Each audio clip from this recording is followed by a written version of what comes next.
Welcome, in front of me I have TCL 20 SE, and today I will show you how we can connect Xiaomi AirDots 2 with this smartphone. At first we have to open charging case of our AirDots.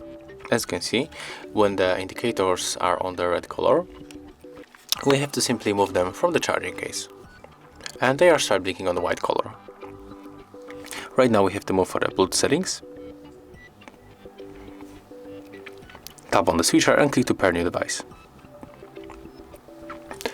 When the AirDots pops here, just simply tap on them. Click pair, and as you can see, we are connected.